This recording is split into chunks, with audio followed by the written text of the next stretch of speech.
सभी देशवासियों को मेरा जय भीम, जय भारत, जय संविधान, नमो बुद्धाय। मैं Gautam Ratna, Ambedkar nation YouTube channel से।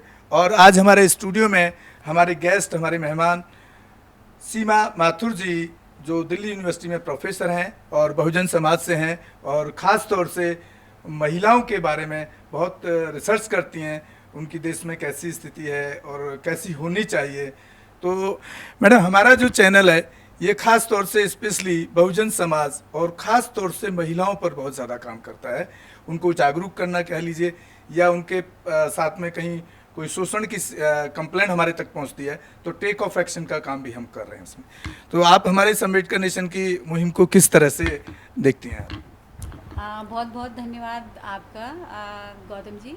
सबसे पहले तो मैं अंबेडकर नेशन को बहुत आभार प्रकट करती हूँ और बहुत बहुत धन्यवाद देना चाहूँगी कि आप जो है इस मुहिम को आगे बढ़ा रहे हैं कि हमारे समाज में जो महिलाएं हैं, खास करके जो बहुजन समाज है, मूल निवासी समाज है, उसमें जो समस्याएं आ रही हैं, लोग जिस तरह से शोषण का शिकार हो रहे हैं, इवन जो आंदोलन कर रहे हैं, उनकी जो बातें हैं वो किस तरह से जनता तक पहुँचे, उसके लिए आप सच में बहुत बधाई के पात्र हैं, आप, आपकी पूरी टीम। तो मैं इसको समाज में एक नया इनिशिएटिव मानूंगी, क्योंकि बहुत सारे सोशल मीडिया हैं जो इस तरह के इशू को लेकर आ रहे हैं, लेकिन आपका जो अंबेडकर नेशन जो चैनल है वो मैं आशा करती हूँ कि बहुत तरक्की करे और हमारे समाज में जो घटनाएं घट रही हैं उनको ऊपर तक लेके आए, और साथ में लोगों को जो है वो एक जस्टिस की जो मुहिम है, न्याय है, वो लोगों तक पहुँचे। इसलिए आपको मैं बहुत बहुत धन्यवाद देती हूँ और इस मुहिम को आगे बढ़ाने के लिए बहुत विशेष शुभकामनाएँ देती हूँ। बहुत बहुत धन्यवाद। अब हम कुछ महिलाओं के ऊपर, जिस तरह की हमारे देश में सिस्टम है और ख़ास तौर से देखते हैं कि महिलाओं की स्थिति बहुत अच्छी नहीं है, तो क्योंकि आप एज ए प्रोफेसर हैं और आपने बहुत रिसर्च भी करते हैं आप इन चीज़ों पे, और आप खुद महिला हैं, तो आपने भी बहुत स्ट्रगल करके एक एज ए प्रोफेसर यहाँ तक पहुँचे हैं, इस मुकाम तक। तो आप अगर हम पुराने इतिहास से लेकर के और अब तक की अगर बात करें, अब जो महिलाओं का जो इतिहास रहा है वो किस तरह से चला आ रहा है, कहाँ कहाँ उनके साथ शोषण या इस तरह की चीज़ें हुई हैं, और या अब किस तरह से क्या बदलाव है, किस तरह से आप देखती हैं इस चीज़ को? बहुत अच्छा आपने सवाल किया है गौतम जी। सबसे पहले तो हमें अगर महिलाओं की स्थिति को समझना है तो हमें इतिहास में जाना पड़ेगा, क्योंकि प्रेजेंट में जो कंडीशन है महिलाओं की, बिना इतिहास को समझे हुए हम उनको नहीं समझ सकते हैं। तो सबसे पहले तो हम इतिहास की तरफ चलते हैं कि जो हमारे धर्मशास्त्र हैं, जो हमारे मैन्यूस्क्रिप्ट हैं, उसमें महिलाओं को किस तरह से रखा गया है। तो एक श्लोक है जिसमें ये कहा गया है कि जहाँ महिलाएं की पूजा होती है वहाँ पर ही देवता निवास करते हैं। तो ये हमारे जो है वो ग्रंथ कहते हैं। और अगर हम वेदों की तरफ जाएं तो वेदों में भी महिलाओं को बहुत ऊंचा स्थान प्राप्त हुआ है, उन्होंने वेदों की शिक्षा प्राप्त की है। जैसे बहुत सारे नाम आपको मिलेंगे, गार्गी है, अपाला है, घोषा हैं। तो ये सब जो महिलाएं हैं उन्होंने जो है वेदों की जो शिक्षा ग्रहण की और वो आगे बढ़ी। यहाँ तक कि जो याज्ञवल्क्य हैं, उनके जब यज्ञ हो रहा होता है तो उस समय की एक घटना है जिसमें वो यज्ञ करने के लिए वो महिला बैठती हैं। तो जो ऋषि हैं वो कहते हैं कि तेरी हिम्मत कैसे हुई है, उठ जा यहाँ से, नहीं तो तेरे जो सिर के टुकड़े टुकड़े हो जाएंगे। और उसके बाद जो सिचुएशन है वो मनुस्मृति के आते आते जो है महिलाओं की स्थिति इतनी ख़राब हो जाती है कि जहाँ पे महिलाओं को पूजनीय माना गया, वहाँ पर महिलाओं को ढोर गवार पशु और ये सब ताड़न के अधिकारी जो कहा गया है कि महिलाओं की स्थिति जो है वो पशु और ढोर, जो ढोल होता है कि ढोल को जब तक पीटेंगे नहीं तब तक उसमें से आवाज़ नहीं आएगी, तो उसकी तुलना उसके साथ कर दी जाती है। तो एक तरफ आप देखिए कि महिलाओं को समाज में इतना ऊंचा स्थान दिया गया, और वहीं पर जो मनुस्मृति है, जो सो कॉल्ड जो सोशल बिहेवियर का जो ग्रंथ है, उसमें आप उसकी तुलना एक ढोर से कर देते हैं, एक ढोल से कर देते हैं कि जिसको पीटने। और फिर उसके अलावा जब हम पूरा ये जो हमारा जो भारतीय समाज है उसमें जो वर्ण व्यवस्था है, उसमें जो ब्राह्मण, क्षत्रिय, वैश्य, शूद्र और अतिशूद्र, जो ये 4 भागों में विभाजित करके उनका जो ओरिजिन है वो भी देखिए। जब आप ये देखेंगे तो आपको हंसी आएगी कि जो ब्राह्मण हैं वो मुख से पैदा हुए हैं, जो क्षत्रिय हैं वो भुजाओं से पैदा हुए हैं, और वैश्य जो है वो नाभि से, और जो शूद्र हैं वो पैरों से, और जो अति शूद्र हैं, जो दलित हैं, वो तो उस 4 वर्ण व्यवस्था सिस्टम में कहीं पर भी नहीं आते। तो आप ये देखिए कि जो ये वर्ण व्यवस्था है, जो ये सिस्टम है, मनु सिस्टम, वो सिर्फ इंडिया में है, आपको बाहर कहीं पर भी नज़र आएगा, क्योंकि सबको ही जानता है कि this is the process of origin, biological system जिसके थ्रू जो है वो व्यक्ति पैदा होते हैं और सृष्टि को आगे बढ़ाते हैं। तो जो ये व्यवस्था है वो कहीं ना कहीं एक समाज के एक वर्ग के द्वारा दूसरे वर्ग को उत्पीड़ित करने की, वो सिर्फ सेवा प्रदान करे, उसके बदले में कुछ डिमांड ना करे। तो जो इस तरह की जो व्यवस्था रही है, और उसमें महिलाओं की स्थिति, चाहे वो ब्राह्मण की स्त्री हो, चाहे वो क्षत्रिय की स्त्री हो, चाहे वो वैश्य की, चाहे वो शूद्र की, तो स्त्रियों की जो स्थिति है वो बहुत बहुत ख़राब रही है। और ख़ास करके जब हम बहुजन समाज की स्त्रियों की बात करते हैं तो उनकी स्थिति तो बहुत ख़राब रही है, क्योंकि जो हम आज ये बात करते हैं कि महिलाएं सार्वजनिक क्षेत्रों में अलग अलग माध्यम से आ रही हैं, चाहे वो राजनीति में आ रही हैं, चाहे वो आर्थिक क्षेत्र में आ रही हैं, किसी भी क्षेत्र में जब महिलाएं आगे बढ़ रही हैं, पढ़ लिख करके नौकरी कर रही हैं, वो हर क्षेत्र में अपने आप को उन्होंने साबित किया है। तो वो स्थिति जो है वो आज की जो है वो वैसी स्थिति नहीं थी। उस समय महिलाओं की जो स्थिति है वो बहुत बहुत ख़राब रही है।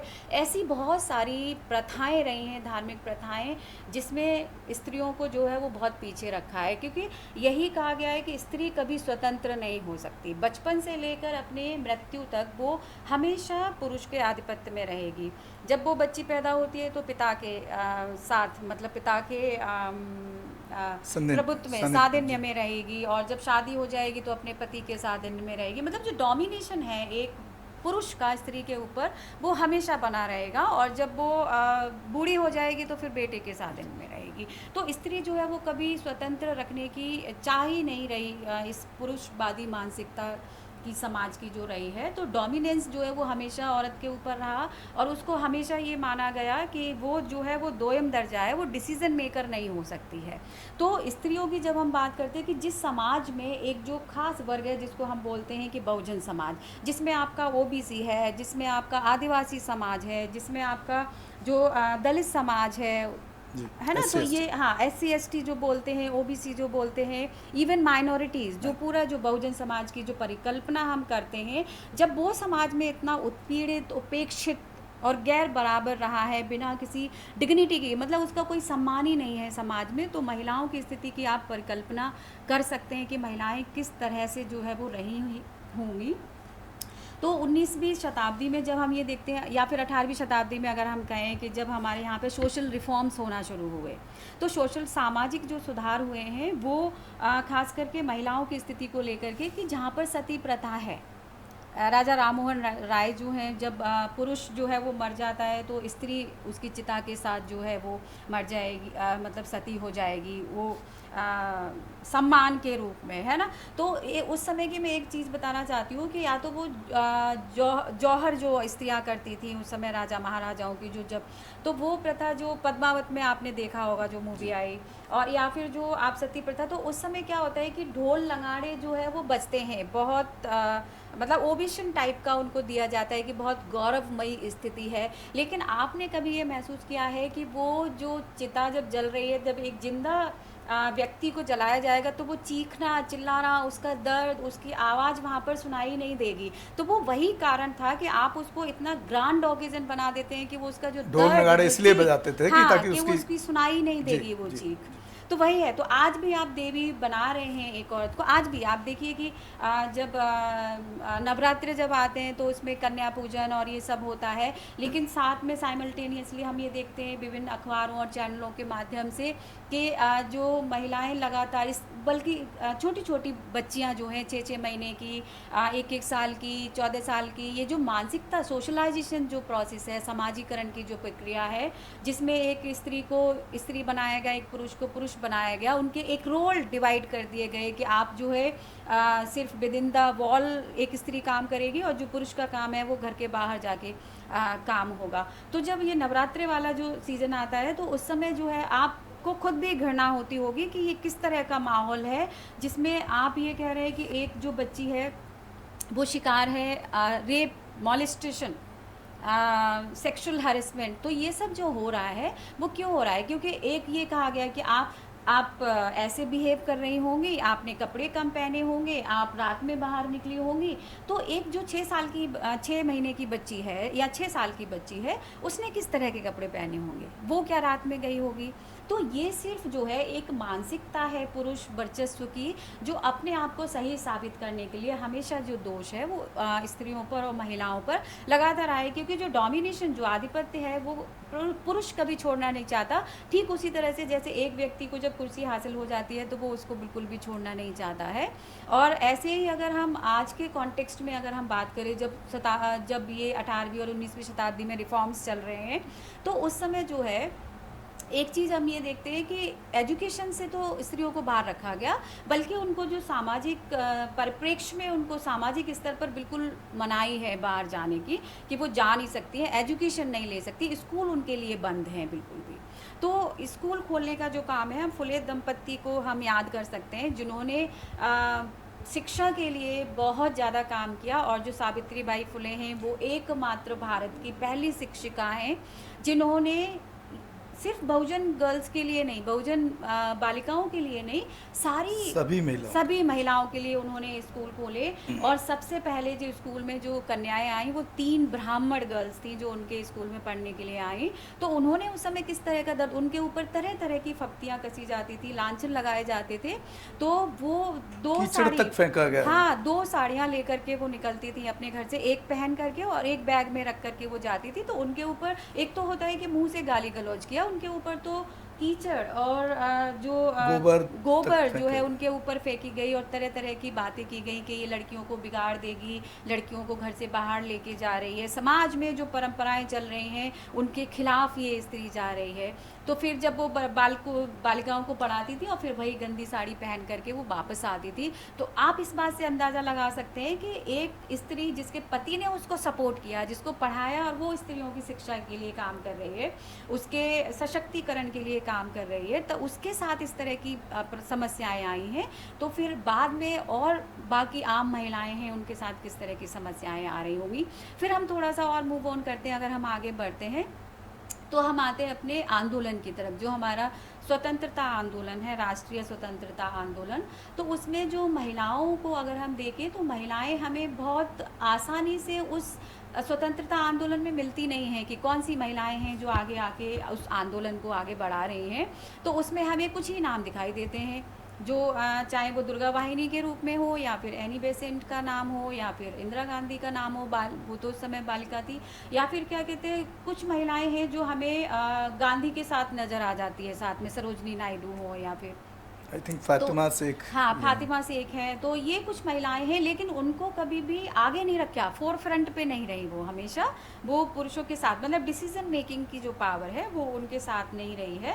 तो जो महिलाओं को जो बराबर का जो हक और अधिकार देने का जो काम किया, वो हमारे डॉक्टर भीमराव अंबेडकर जी ने किया। इस संविधान को लिखने से पहले उन्होंने बहुत सारे ऐसे कानूनों के माध्यम से, प्रोविजंस के माध्यम से, क्योंकि एक जो हिंदू कोड बिल की आप सब लोग बात जानते होंगे कि वो पास नहीं हो पाया, उसका इतना विरोध किया। अगर वो पास हो जाता, हिंदू कोड बिल के बारे में मैं चाहूँगा थोड़ा सा आप डिटेल में बताएं, क्योंकि जहाँ तक मुझे याद है कि उस टाइम जो नेहरू और ये पटेल जो थे, इन लोगों ने उस हिंदू कोड बिल का विरोध किया था कि महिलाओं को बाबा साहब भीमराव अंबेडकर बहुत ज़्यादा राइट्स उसमें देने की बात करते थे। हाँ, देखिए, हिंदू कोड के बिल के अलावा जो है बाबा साहब ने और बहुत सारी चीज़ें की थी। जैसे मैं 1-2 एग्जाम्पल दे के फिर हिंदू कोड बिल पे आते हैं। जैसे जो कालाराम मंदिर प्रवेश का जो इंसिडेंट है, तो उसमें बाबा साहब जो है वो अकेले नहीं थे, उसमें 2500 से ज़्यादा महिलाएं उस समय शामिल थी जब वो मंदिर में प्रवेश करने के लिए जब जाते हैं, 25 से 27 के बीच का जो है। और एक जो आपका तालाब वाला जो इंसिडेंट है, जिसमें पानी पीने चाबदार जो तालाब है, उसमें जब वो जाते हैं तब भी उसमें करीब 1500 के करीब महिलाएं होती हैं। और जो ये कालाराम मंदिर प्रवेश के बाद बाबा जी अधिवेशन बुलाते हैं, और उसमें वो ये बात कहते हैं कि जो ये समाज है वो किसी भी सम्मेलन में, किसी भी पब्लिक प्लेटफॉर्म पे महिलाओं को आगे करने की बात नहीं करता है। तो इसलिए ये ज़रूरी है, आप लोगों को ये मानना पड़ेगा कि महिलाओं की शिक्षा बहुत ज़रूरी है, क्योंकि जब वो पढ़ती है तो पूरे परिवार को पढ़ाती है, और जब पुरुष पढ़ता है तो वो अकेला पढ़ता है। तो इसीलिए शिक्षा देना। इसमें मुझे बाबा साहब का एक कथन याद आता है कि जिसमें बाबा साहब ने कहा है कि किसी भी घर की अगर उसकी तरक्की को आंका जाए, आंकड़े निकाला जाए, तो उस घर की महिला से शुरू होता हाँ, है। ये घर की तरक्की के अलावा बाबा साहब ये कहते हैं कि I measure the progress of the society with the progress of women, कि जिस समाज, अगर हमें किसी समाज की तरक्की देखनी है कि वो कहाँ तक पहुँचा है, तो हम सिर्फ महिलाओं की स्थिति को उस समाज में देख लें तो हमें पता चल जाएगा कि वो उस समाज समाज ने जो है कितना वो कितना तरक्की किया है। तो हिंदू कोड बिल में क्या होता है, इससे पहले मैटरनिटी लीव वगैरह पे भी, और जी। जो जितने आपके जो माइंस एक्ट हैं या फिर जो फैक्ट्री लॉ हैं, ये जो बाबा साहब ने जो बनाए थे उस समय, तो हिंदू कोड बिल में क्या होता है कि बाबा साहब जो है वो महिलाओं को बराबर के हक अधिकार देने की बात करते हैं।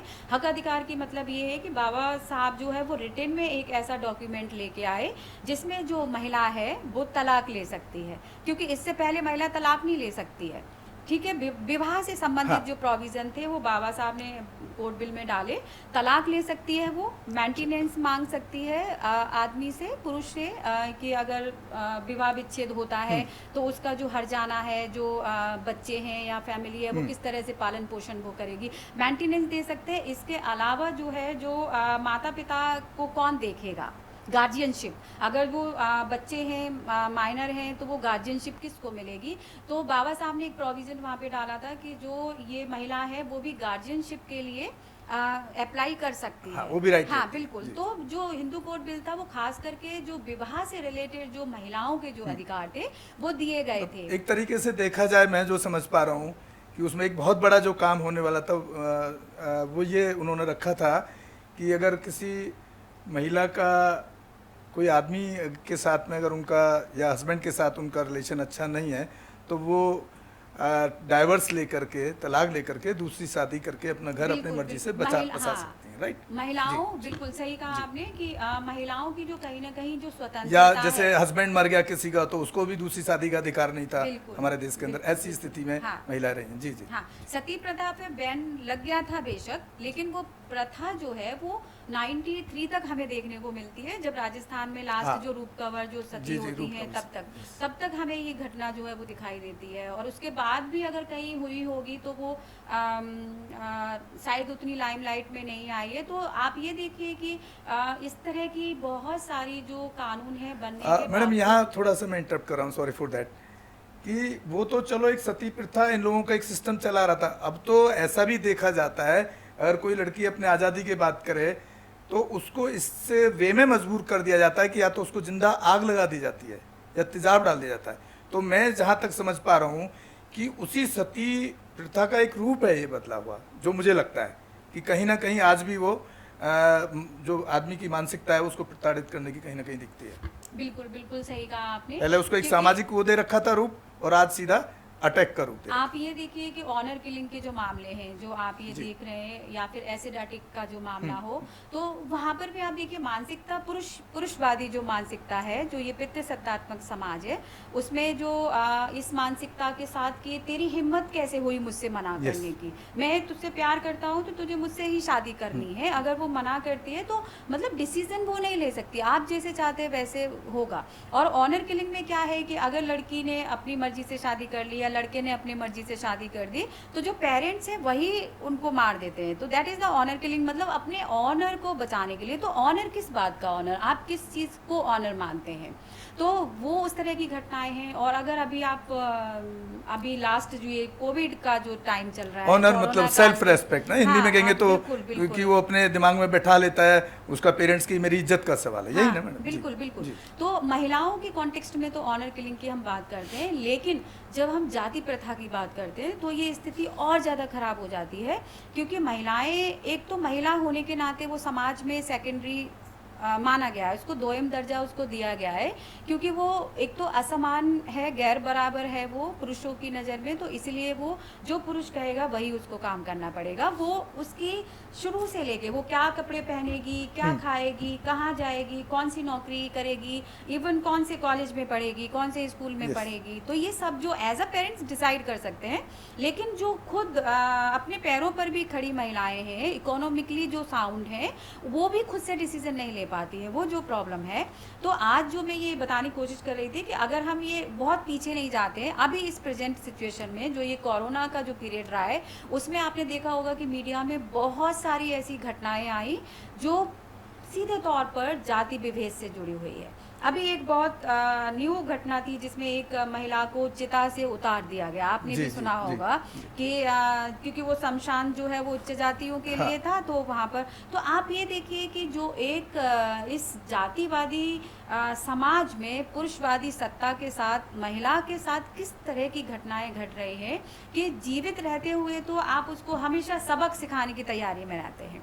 तो सबक सिखाना इन द सेंस कि हाउ डेयर यू, तुमने चैलेंज कैसे किया इस सिस्टम को, तो वो अलग अलग तरीके से जो है वो मरने के बाद भी उनको चैन नहीं है, मरने आप तक उनको भी वो जा रही respect- तो वो हम शुरू से जन्म से लेकर मरने के बाद भी वो जो यातनाएं, जो उत्पीड़न है, जो शोषण है, वो रहता है स्त्री के जीवन तक।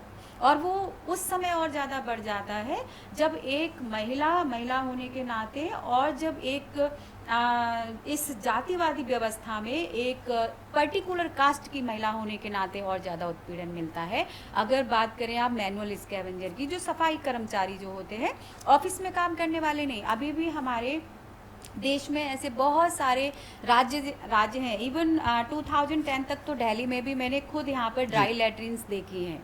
तो जो महिलाएं मैनुअल स्कैवेंजर है, क्योंकि खास करके आप देखो पुरुष किसी के घर का टॉयलेट साफ करने नहीं जाते, जो ड्राई लैट्रिन का मतलब समझते हैं। अभी हाँ। शहरों में तो फ्लश कर देते हैं, लेकिन वो उसमें मैला जो है वो उसमें टोकरी में ला के हाँ। फिर अपने सर पे ले जी, जाके जी। फिर बाहर बाहर जाके फेंक फेंक रहे हैं। यस। तो वो आप देखिए कि उस महिला की क्या स्थिति है कि दूसरों का मैला जो है वो ढोना, वो गैर संवैधानिक है। गैर सं- और वो आज तक भी वो प्रथा जो है वो कई जगह चल रही है। इवन 1993 में आपका जो है वो सफाई कर्मचारी का जो बैन ऑन मैनुअल स्कैवेंजिंग आ गया, उसके बावजूद उसके वो बावजूद जो है भी हो रहा है। ये हाँ ये चालू है। तो आप देखिए कि डिग्निटी कहाँ है विमेन की। इसके अलावा एक और मैं आपको इंटरेस्टिंग चीज़ बताती हूँ कि जो खास करके जो बहुजन गर्ल्स हैं, वो धर्म के नाम पर उनकी देवताओं से शादी कर दी जाती है, जिसको हम देवदासी सिस्टम बोलते हैं या जोगिनी सिस्टम बोलते हैं। सो ये जो है वो साउथ के जो आपके स्टेट हैं, जैसे आपका कर्नाटका है, आपका आंध्र प्रदेश है आपका, तो ये जो स्टेट है उसमें there are the systems like jogini devadasi system, there the women are offered to the god कि आपकी शादी जो है वो उस देवता से कर दी, और फिर उसके बाद उनका जो सेक्सुअल एक्सप्लॉयटेशन होता है by the priest of the temple, जो मंदिर का पुजारी, right? मंदिर का पुजारी Yes. उसको एक्सप्लॉइट करता है सबसे पहले। यहाँ खत्म नहीं होता, इसके बाद फिर गांव के जो एल्डरली जो पीपुल है, एल्डरली पीपुल मीन्स कि जो अपर कास्ट के जो लोग हैं, फिर उसके प्रधान बाद- सरपंच लाइक दैट। हाँ, फिर उसके बाद दूसरे लोग, then it opens to all. तो वो महिलाओं को मैं मिली हूँ, शेमफुल शेमफुल, और वो बहुत दर्दनाक है उन महिलाओं के लिए। और वो क्योंकि एक तो वो आसानी से जो गरीब लोग हैं और जो दलित है, खास करके जो बहुजन समाज के लोग हैं, कि हमारी लड़की मतलब ऑफर कर दिया जाता है। आप जो है वो एक फिल्म भी देख सकते हैं, प्रथा और प्रणाली करके, ये 2 फिल्में हैं, वो इसी के ऊपर बनी हुई है। तो वो उसमें ये सिस्टम दिखाया कि किस तरह से वो महिलाओं की जो ज़िंदगी ख़राब कर दी जाती है, क्योंकि उसमें ये रियलाइजेशन नहीं होता कि आप क्या करने जा रहे हैं।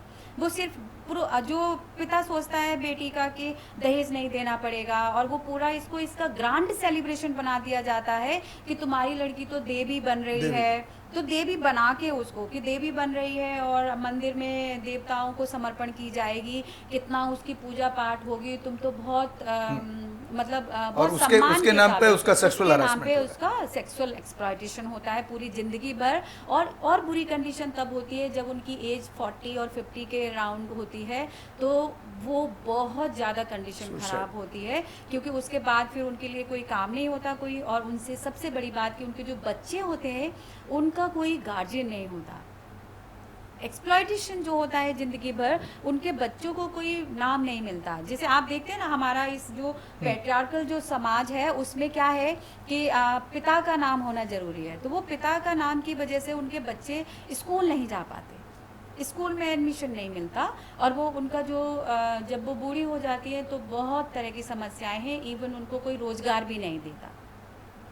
तो ऐसी जो, तो सिर्फ कास्ट, क्लास, जेंडर के नाम पर महिलाओं का शोषण नहीं होता, दोयम दर्जे का नहीं माना जाता, बल्कि जो रिलीजन और जो इकोनॉमिक एस्पेक्ट है वो बहुत बड़ा एंगल है। तो महिलाएं जो, हम ये बहुत सिंपल तौर पे कह देते हैं कि तो आप यहाँ तक पहुँचने तक, एज ए प्रोफेसर पहुँचने तक, एक तो आपकी मेहनत हो गई, और आप दूसरा किसको देखते हैं कि उनका बहुत बड़ा हाथ है। मैडम, मेरा एक और सवाल है, आपके यहाँ तक एज ए प्रोफेसर पहुँचने तक आपने भी बड़ी मेहनत की होगी, और इस तरह की जो महिलाओं के साथ एट्रोसिटी या जिस तरह की एक्टिविटी जो आपने भी बहुत सारे डिटेल्स में पूरे हमारे बहुजन समाज और हमारे दर्शकों को बताया, तो कई तो ऐसी परिस्थिति ऐसा है, एक तो आपकी मेहनत इसमें है कि प्रोफेसर तक पहुंचने में आपको इतना बड़ा लेवल है, और लोगों को आप ज्ञान बांटती हैं, उनको शिक्षा देती हैं। इसके अलावा कौन आपको लगता है कि जो आपके आइकॉन हो सकते हैं आपके इस हीरो बनने में, जो आपको यहाँ तक महसूस होता है, उस पर मैं ज़रूर आपसे बात करना चाहता हूँ। गौतम जी, सबसे पहले तो ये सवाल जो है वो बहुत मेरे दिल के करीब है, और बहुत अच्छा आपने सवाल पूछा है। बिल्कुल, मैं यहाँ तक जो पहुँची हूँ उसमें सबसे बड़ा जो रोल रहा है वो हमारे डॉक्टर भीमराव अंबेडकर बाबा साहेब का रहा है, कि अगर वो नहीं होते, संविधान नहीं लिखते, तो मैं तो क्या, इस पूरे भारत का कोई भी व्यक्ति बराबरी के साथ सर उठाकर जो है, आज जो हम अलग अलग प्लेटफॉर्म्स तक पहुंच पा रहे हैं वो नहीं पहुंच पाते, क्योंकि डॉक्टर भीमराव अंबेडकर ऐसे व्यक्ति हैं जिन्होंने संविधान लिखकर न केवल इस बहुजन समाज को, बल्कि सभी व्यक्तियों को, जो हम आज बड़ी शान से कहते हैं we the people of India, so we proudly said we the people of India, सिर्फ और सिर्फ वो बाबा साहब की ही देन है। इसके अलावा बाबा साहब से पहले जितने हमारे आइडियल रहे हैं, आइकॉन रहे हैं, चाहे वो ज्योतिबा फुले हों, चाहे वो सावित्रीबाई फुले हों, इसके अलावा जो भी फ्रीडम फाइटर्स रहे हैं, उनसे सबसे ऊपर जो मैं स्थान देती हूँ वो डॉक्टर भीमराव अंबेडकर को देती हूँ, जिन्होंने, वो सिर्फ एक वर्ग के नेता नहीं हैं, और ये बात जो है वो साबित हो चुकी है इंटरनेशनल लेवल पर। अंतर्राष्ट्रीय विश्व जो है वो बाबा साहब की नॉलेज को सलाम कर चुका है, उनको मान चुका है, क्योंकि ये खुद जर्मनी ने डिक्लेयर किया है, यूएसए ने डिक्लेयर किया है कि he is the most knowledgest person of the world. इसीलिए बाबा साहब का जो जन्मदिन है वो द नॉलेज डे के रूप में मनाया गया है, जिसको अंतर्राष्ट्रीय दिवस, अंतर्राष्ट्रीय ज्ञान दिवस के रूप में मनाना शुरू किया है। तो ये हमारे लिए बड़े गर्व की बात है, और बाबा साहब की देन की वजह से ही मैं आज इस प्लेटफॉर्म से, अंबेडकर नेशन के माध्यम से समाज को ये कहना चाहती हूँ कि इस संसार में जो दो लोग हैं, पुरुष और स्त्री, अगर वो दोनों साथ मिलकर के चलें, कदम से कदम मिलाकर चलें और एक दूसरे को इज्जत दें, तो जो समाज है वो जाहिर तौर पर बराबरी के साथ काम कर सकता है, और महिलाएं भी आगे बढ़ सकती हैं, क्योंकि उन्होंने हर तरीके से अपने आप को प्रूफ किया है और प्रूफ कर रही हैं। तो ऐसा होना चाहिए कि जो ये पुरुषवादी जो मानसिकता है वो खुद पुरुषों को आगे आकर के बदलनी पड़ेगी, और तभी महिलाएं जो है निश्चल और मतलब बिना किसी डर के जो है निडर होकर के वो आगे बढ़ सकती हैं, और कदम से कदम मिलाकर जो है इस समाज को, भारत को तरक्की के रास्ते की ओर ले जा सकती हैं। बहुत बहुत धन्यवाद मैडम आपका, और बहुत आभारी हैं हम आपके कि आपने हमारे बहुजन समाज और ख़ास तौर से महिलाओं के पूरा जो इतिहास के बारे में हमारे दर्शकों को और बहुजन समाज और महिलाओं को खास तौर से बताया। ये मैं आपका तहे दिल से धन्यवाद करता हूं। और अब लेते हैं एक ब्रेक के बाद फिर मैडम प्रोफेसर सीमा माथुर जी के साथ कुछ और मुद्दों पर मिलेंगे। अभी अंबेडकर नेशन चैनल आर्थिक समस्या से गुजर रहा है। अगर आप बहुजन समाज में बाबा साहेब अंबेडकर और तथागत बुद्ध की विचारधारा को अधिक से अधिक लोगों तक पहुंचाना चाहते हैं तो हमें आर्थिक सहयोग प्रदान करें, ताकि हम अपने चैनल के माध्यम से देश विदेश में समता, बंधुता, एकता और संवैधानिक अधिकारों को ज्यादा से ज्यादा लोगों तक पहुंचा सके। अंबेडकर नेशन चैनल जो YouTube पर भी प्रसारित होता है, प्रस्तुतकर्ता गौतम रत्ना। आप अपनी सहायता राशि नीचे लिखे खाते में जमा करा सकते हैं। खाता धारक गौतम रत्ना। खाता संख्या 3169576865 IFSC कोड SBIN 0060336 बैंक भारतीय स्टेट बैंक। आप हमारे बैंक खाते का विवरण स्क्रीन पर भी देख सकते हैं।